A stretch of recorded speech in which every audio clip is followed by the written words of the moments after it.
Exercise 3.15 ல first question பாருங்க. A government shop announces a flat 50% discount on every purchase of items for their customers.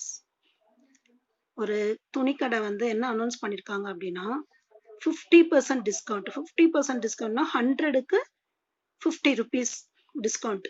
சரியா? on every purchase of items for their customers. எந்த துணி எடுத்தாலும் அவங்களுக்கு இந்த discount கொடுக்குறாங்க.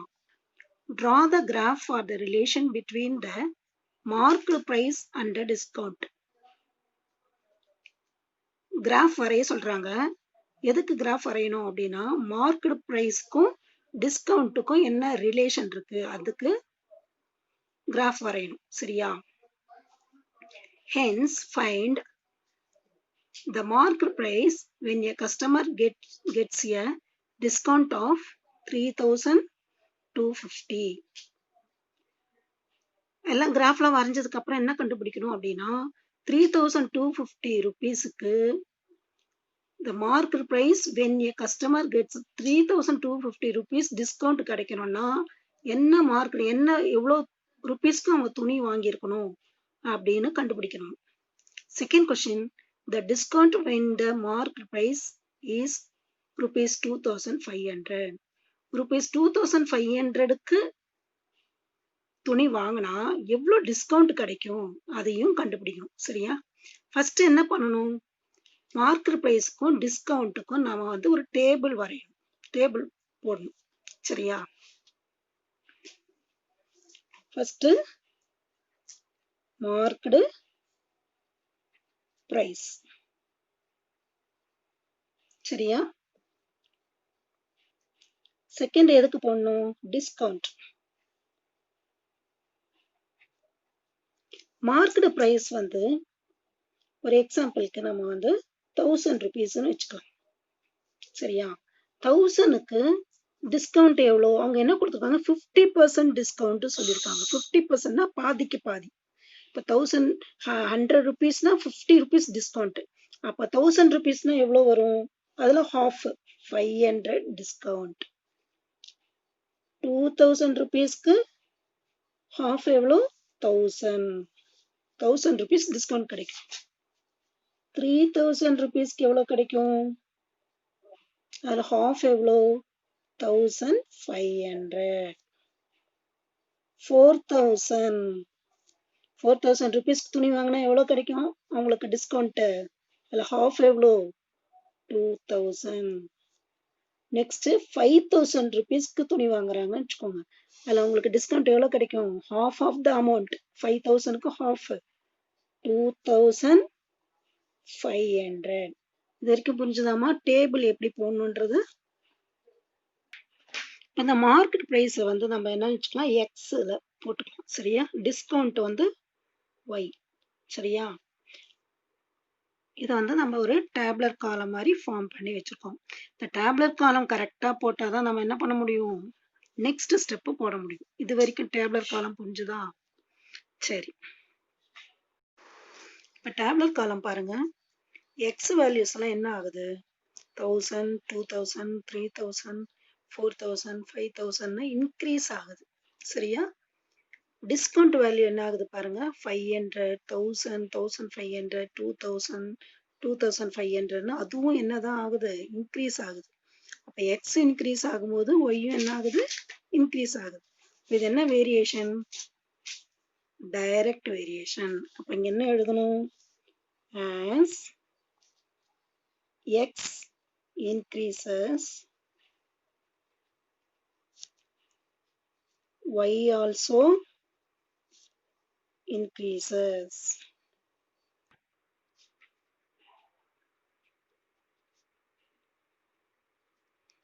அப்புறம் so it is direct variation.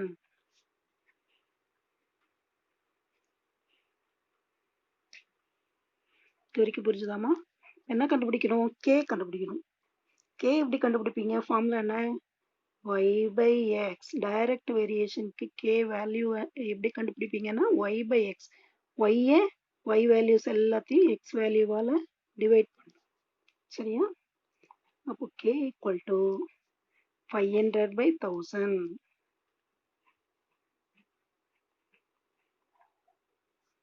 1000 by 2000 equal to 1500 by 3000.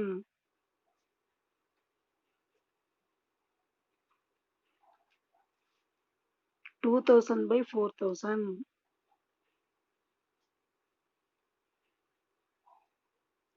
2500 by 5000.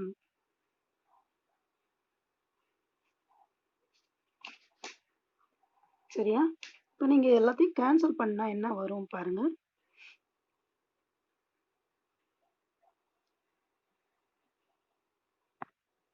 Five ஹண்ட்ரடையும் 1000ஐயும் cancel பண்ணா 0 0 2 0 cancel ஆகிடும். 5ம் 10ம் கேன்சல் பண்ணா 2 வரும். அப்போ 1/2. இங்கேயும் அதே மாதிரி தான். 3 0 3 0 கேன்சல் பண்ணா 1/2. எல்லாமே நீங்க கேன்சல் பண்ணா சேம் ஆன்சர் தான் வரும். என்ன வரும்? 1/2. அப்போ உங்களுக்கு k வேல்யூ என்ன வந்தது? 1/2. சரியா? இப்போ ஈக்குவேஷன் எழுதணும்.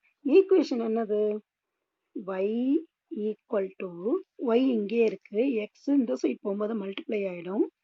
அப்போ x kன்னு வரும். k என்னது? 1/2. அப்போ 1/2 x தான் ஈக்குவேஷன். சரியா? நெக்ஸ்ட் ஸ்டெப் என்ன எழுதணும்? plot the points எழுதணும். plot the points. plot the pointsல x value எழுதி y வேல்யூ எழுதணும். 1000, 500, 2000, 1000 அப்படி பிராக்கெட்ல போட்டு எழுதணும். என்ன வரும்? 1000, 500, 2000, 1000, 3000, 1500, next 4000, 2000, next 5000, 2500. சரியா? வரைக்கும் புரிஞ்சுதாமா? இப்போ இந்த வேல்யூஸ் எல்லாம் இருக்கு இல்லையா? இந்த வேல்யூஸ் எல்லாத்தையும் கிராஃப்ல பிளாட் பண்ணணும். அந்த கிராஃப்ல பிளாட் பண்றதுக்கு முன்னாடி நம்ம வந்து கிராஃப்ல ரைட் ஹேண்ட் சைடில் என்ன வந்து எழுதணும்? ஸ்கேல் எழுதணும். ஸ்கேல் எப்படி எழுதலாம் அப்படின்னா, இங்க பாருங்க, எக்ஸ் எல்லாம் பாருங்க 1000, 2000, 3000 அப்படி இருக்கு. அதனால 1000 எடுத்துக்கலாம். 1000 யூனிட்ஸ். சரியா? y வேல்யூஸ் எல்லாத்தையும் 500, 1000, 1500 இருக்கிறதால 500 யூனிட்ஸ் எடுத்துக்கலாம். சரியா? ஃபர்ஸ்ட் நம்ம ஸ்கேல் எழுதிக்கலாம். ஸ்கேல் எப்படி எழுதணும்? X axis 1 centimeter equal to எவ்வளோ யூனிட்ஸ்னா 1000 units. Next y axis 1 centimeter equal to 500 units. சரியா? ஸ்கேல் புரிஞ்சுதாமா? நெக்ஸ்ட் இந்த மாதிரி லைன் போட்டு வச்சுக்கோங்க. ஓரத்துல போன எக்ஸ் டேஷ் ஒய் டேஷ் இதெல்லாம் எழுதி இருக்கணும். 0 கட்டாயம் ஏரோ மார்க் இருக்கணும். சரியா? இந்த மாதிரி லைன் போடணும். இங்க வந்து ஏரோ மார்க் போட்டு எக்ஸ்ன்னு இருக்கணும். இந்த இடத்துல வந்து லாஸ்ட் வரைக்கும் ஏரோ மார்க் போட்டு ஒய்ன்னு இருக்கும். சரியா? இப்போ இங்க எக்ஸ் ஆக்சிஸ்ல நீங்க வந்து 1000 தானே எடுத்துருக்கோம். அதனால ஒவ்வொரு இதுக்கும் நீங்க 1000, 2000, 3000 அப்படி எழுதணும். இங்க y வந்து 500 யூனிட்ஸ் எடுத்திருக்கோம். அதனால இங்க 500, 1000, 1500 அப்படி எழுதணும். சரியா? இங்க பாருங்க, நான் எழுதியிருக்கேன் பாருங்க, 1000, 2000, 3000 அப்படி 10,000 வரைக்கும் எழுதியிருக்கேன். இங்க வந்து y ஆக்சிஸ்ல வந்து 500, 1000, 1500ன்னு 6000 வரைக்கும் எழுதியிருக்கேன். சரியா? இப்போ நம்ம பிளாட் பண்ணணும். இங்க எப்படி பிளாட் பண்றது? இங்க பாருங்க, 1000, 500 எக்ஸ்ல 1000, ஒய்ல 500. அப்போ இந்த இடத்துல வரும். சரியா? டாட் வச்சு சர்க்கிள் பண்ணி என்ன எழுதணும் 1000, 500. நெக்ஸ்ட் இங்க என்ன இருக்கு 2000, 1000. 2000 இருக்கு இல்லையா 2000க்கு இங்க இருந்து 2000 இருக்கு இல்லையா அதுக்கு மேல பாருங்க 1000 இதுக்கு வரைக்கும் கொண்டு போகணும். இங்க நீங்க டாட் வச்சு சர்க்கிள் பண்ணிட்டு 2000, 1000. நீங்க இந்த எழுதுறதெல்லாம் எல்லாம் ஒரே சைடா எழுதிட்டு வாங்க. அப்பதான் உங்களுக்கு லைன் போடுறது நல்லா வரும். ஒன்னு இந்த பக்கம் ஒன்னு இந்த பக்கம்லாம் எழுதக்கூடாது. ஒரே சைடா எழுதணும். நெக்ஸ்ட் இங்க என்ன இருக்கு பாருங்க 3000, 1500. இங்க 3000 இருக்கு. அதுக்கு மேல கொண்டு போங்க. இங்க வந்து 3000, 1500. நெக்ஸ்ட் என்ன பாருங்க 4000, 2000. 4000 இங்க இருக்கு. 4000ல இருந்து எங்க கொண்டு போகணும் 2000க்கு கொண்டு போகணும். இங்க வரும் தெரியுதா 2000. 4000, 2000. நெக்ஸ்ட் 5000, 2500. 5000 இங்க இருக்கு. மேல கொண்டு போகணும் 2500னா இந்த இடம் டாட் வச்சு சர்க்கிள் பண்ணி எழுதணும் 5000, 2500.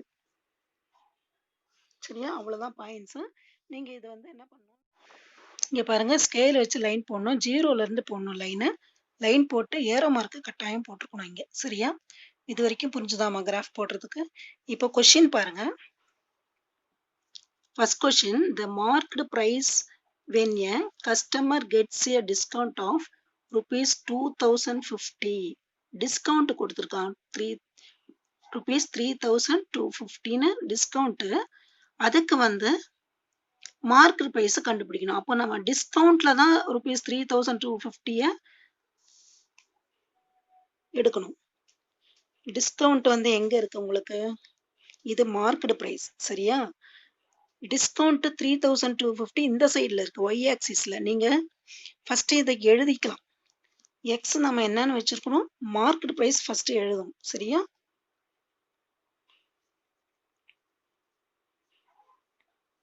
Market price. இந்த y ஆக்சிஸ் வந்து இங்க என்ன இருக்கு டிஸ்கவுண்ட்.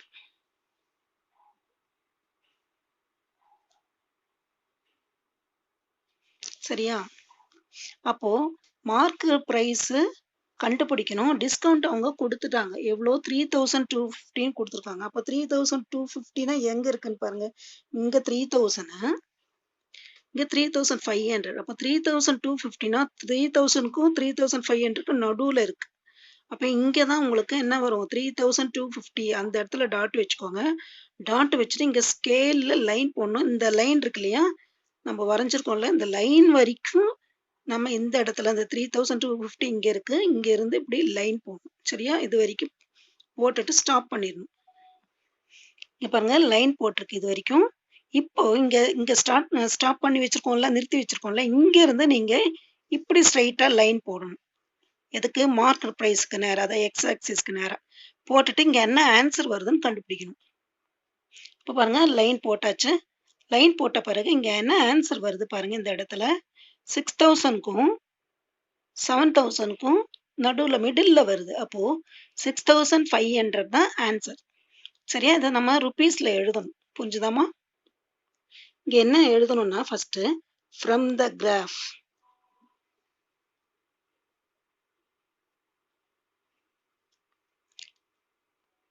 ஃப்ரம் த கிராஃப் போட்டு ஃபர்ஸ்ட் கொஸ்டின். சரியா ஃபர்ஸ்ட் கொஸ்டின் என்னன்னு எழுதணும் அப்படின்னா when a customer gets a discount of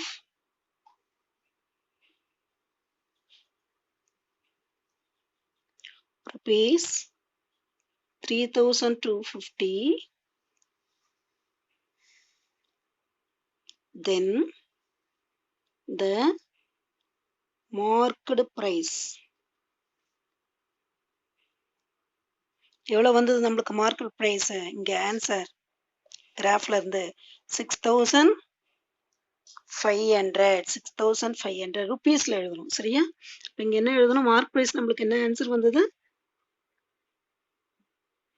6,500 rupees, 6,500. சரியா? இப்போ நம்ம செகண்ட் கொஸ்டின் பாருங்க. The discount when the market price is 2,500. Market price வந்து 2,500 இருக்கும்போது டிஸ்கவுண்ட் எவ்வளோன்னு கேட்குறாங்க. அப்போ நம்ம 2,500 எங்க பார்க்கணும் அப்படின்னா மார்க்கெட் பிரைஸ் எங்க இருக்கு? மார்க் பிரைஸ் எக்ஸ் ஆக்சிஸ்ல இருக்கு. மார்க்கெட் பிரைஸ் எவ்வளோ இருக்கும்? 2,500. இங்க பாருங்க 2,000 இருக்கு, இங்க 3,000 இருக்கு. 2,500னா 2,000க்கும் 3,000க்கும் நடுவுல இந்த இடம். சரியா? அங்கதான் நீங்க என்ன மார்க் பண்ணும்? டாட் வச்சு இங்க லைனு மேல கொண்டு போகணும். இது வரைக்கும் லைன் நம்ம வரைஞ்சோம் இல்லையா? இந்த லைன் வரைக்கும் இந்த 2,500ல இருந்து லைன் போடணும். சரியா? இங்க பாருங்க, இங்க 2,500ல இருந்து மேல லைன் போட்டாச்சு. இது வரைக்கும் லைன் போட்டாச்சு. சரியா?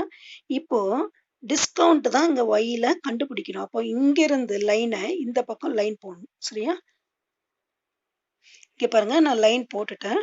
லைன் போட்டதுக்கு அப்புறம் இந்த இடத்துல பாருங்க 1000க்கும் 1,500க்கும் மிடில்ல வந்திருக்கு. அப்போ உங்களுக்கு என்ன ஆன்சர் வருது? டிஸ்கவுண்ட் 1,500. இங்க பாருங்க 1000க்கும் 1,500க்கும் மிடில்ல வந்திருக்கு. அப்போ உங்களுக்கு என்ன ஆன்சர் வரும்? 1,250 வரும். சரியா? 1,250 rupees. இங்க நம்ம வந்து ரைட் ஹேண்ட் சைட்ல இப்போ எழுதணும். இப்போ செகண்ட் கொஸ்டினுக்கு ஆன்சர் எப்படி எழுதுவீங்க? when the market price is rupees 2,500, then the discount is உங்களுக்கு என்ன ஆன்சர் வந்தது? 1,250 rupees. 1,250. புரிஞ்சுதாமா?